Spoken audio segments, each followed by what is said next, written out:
friends, how are you doing today? My name is Mary and this is Happily Ever Esch, and today I want to share what I've been reading with you guys. I am excited to share everything that I've been enjoying with you guys, and then I thought I'd also share with you what I'm currently reading and then maybe some books that I hope to pick up the rest of February. So let's just hop on in. The first book that I finished in February, I mostly read in January, and that is The Invasion of the Tearling by Erica Johansson. This is the second book in the Queen of the Tearling series. I read The Queen of the Tearling in 2016 and really loved it, and then I recently re-listened to the audiobook in preparation to read this one, and I really enjoyed it the second time as well. I'm sorry if you hear that noise.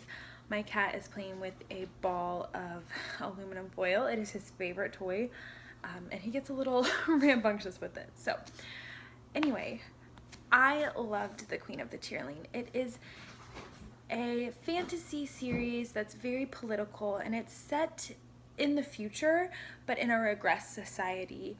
So it's very medieval feeling, but there's a lot of references to the past, which is our present, and so that's really cool. There's like Harry Potter references to technology, those types of things. So in the first book, we're following Kelsey, who has been hidden in the woods, kind of Sleeping Beauty style, for most of her life. And when she turns 17 or 18 or 19, I can't exactly remember, she turns a certain age and the Queen's Guard comes to retrieve her so she can claim her throne. And the story continues on from there. Kelsey's kind of left a mess of her kingdom, and so she has to clean it up, and she's making a lot of new rules and trying to make her place as the queen. Kelsey has a very strong sense of who she is and her morals, and that kind of starts to unravel in this second book. And I think it's such a true experience of what would happen to someone who is living in isolation essentially, and then drug out and asked to run a country. And so we kind of see her starting to battle with power and to battle with herself and what she wants her kingdom to look like. And we also kind of see her coming to terms with her moral ideals aren't always realistic or things that can happen, and you kind of see her starting to make really tough decisions. I really enjoy Kelsey as a main character. She's really real, but she still, throughout both books, really holds a sense of who she is and what she believes in, and that's really cool to see. Kelsey does struggle with a lot of things. She struggles with how she views herself, how other people view her. She struggles with her anger, and just it's really cool to see her battle these emotions but still continue to rule her kingdom and be a very powerful woman. This book definitely took a turn that I wasn't expecting, and I don't want to spoil anything. Obviously, it's the second book.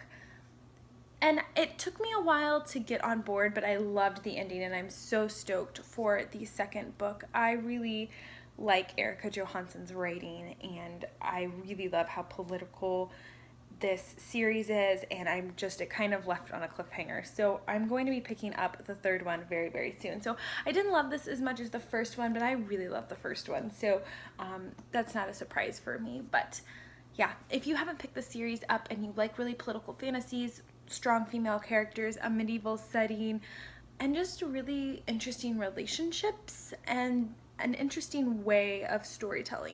The way Erica Johansson kind of uses different characters to tell the story and uses different timelines is really interesting. It's a little dark, but also a lot of fun. So I'd highly suggest this series.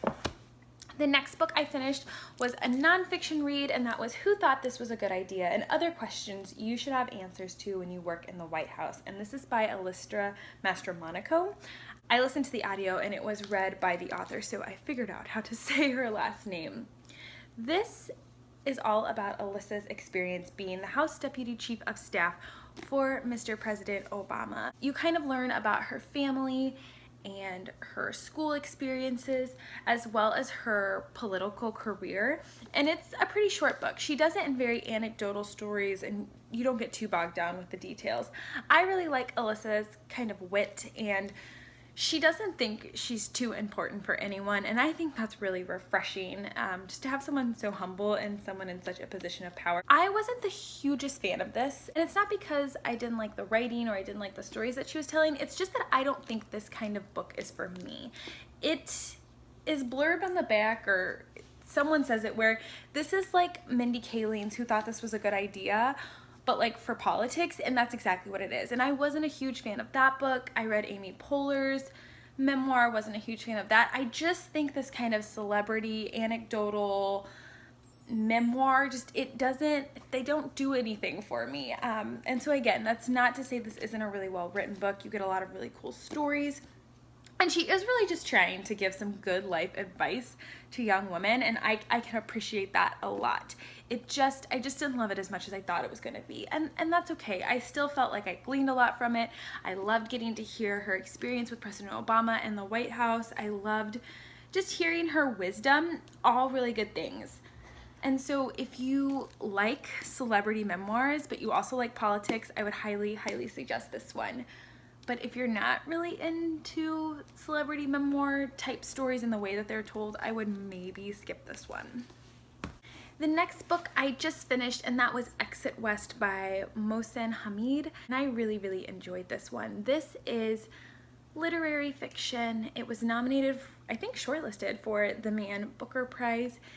And this story is Saeed and Nadia, and they are living in a country that is experiencing some pretty extreme civil war. A lot of the story is about the relationship between Saeed and Nadia, but also their relationships with their family and their country. Saeed and Nadia's relationship is budding when there's a lot of unrest in their country, and they continue to grow their relationship. Behind them is this backdrop of just unrest and fighting and just really, really hard things going on in their country. And this book really examines what it looks like to live a life when basically your surroundings are falling apart.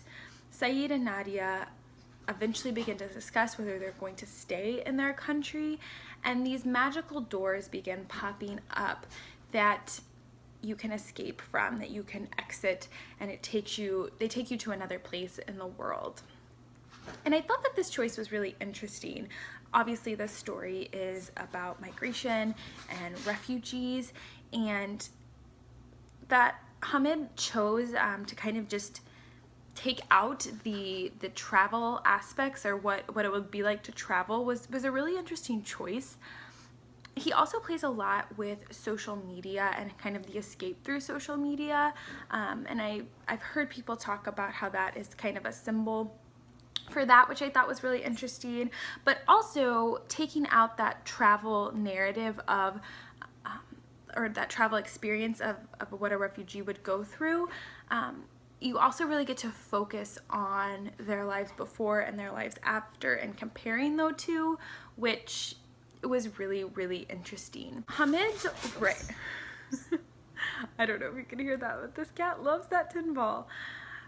Hamid's writing style is very detached and distant, and it almost feels like the story is very old, and like it's almost like a story that's been passed down verbally. Just the style is very simplistic but wise, and kind of almost like all-knowing, and I really liked the way he told this story. I think that this is a really important read. I think he brings up a lot of really important topics. I've heard a lot of people say that's why it was nominated for the Man Booker, because the topics are important, but I think that they are, and I think that this story is so relevant and so poignant, especially living in the world that we're living in today. I really enjoyed it. I think if you've been considering picking this up, I definitely would. I don't think you should be intimidated by the literary fiction kind of title that gets stuck on it. I think it's very readable. I listened to the audio, and I really, really loved the audio because the storytelling, like I said, felt very ancient and almost like a story that had been passed down. The listening experience was really, really cool because you were being told this story. I felt like those two things meshed so well. So I would highly suggest the audiobook.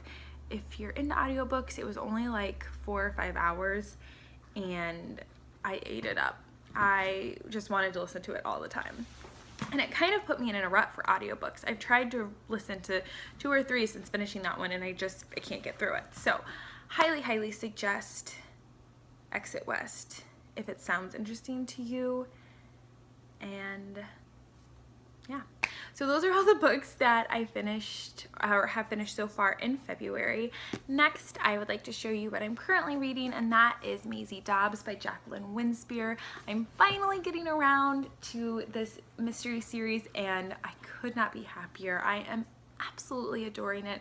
I think that this is, and I'm not finished, but I think that this is a perfect setup to the series. You're getting so much background on Maisie, learning who she is and how she came to be, and I love it. It's a good historical fiction mixed with mystery, so if you like either of those genres, I think that this would be a great series for you, and I am so excited to finish this and to continue on. I'm loving it. The series is set after World War I. Maisie was a nurse in World War I, and so we're kind of working through and seeing Britain rebuild after that really tragic war. I can't wait to see where this all goes. I'm only 100 pages in, but I'm already loving it. I'm already so invested in Maisie as a character, and I think that if you like mysteries, if you like historical fiction, this is a series for you. So good. And then next are 3 books that I would like to pick up in February, but we'll see if I get to them. The first of those being The Girl in the Tower by Catherine Arden. This is the second in the Winter Night trilogy. I think that's what it's called. The first book being The Bear and the Nightingale, which I just read in January? Yeah, in January, and absolutely adored, and I'm so excited to continue on with the series. The first novel was very dreamlike. It's based on a lot of Russian fairy tale and myth. It's set in this cold winter setting, and so I definitely want to finish this while it's still cold outside. The first book left off with a pretty open-ended ending, so I am very excited to pick that one up, and definitely will be reading that before it has to go to the library. And then the next 2 are ones that I'm really feeling right now, but we'll see if I end up picking them up. I'm a pretty big mood reader, so, and it changes all the time. But the first one of those being Sulla by Toni Morrison. I read the first line, and I want to read it to you because it's so beautiful, and it definitely made me excited to read Toni Morrison.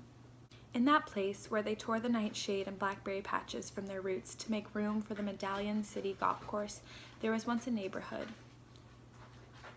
It stood in the hills above the valley town of Medallion and spread all the way to the river.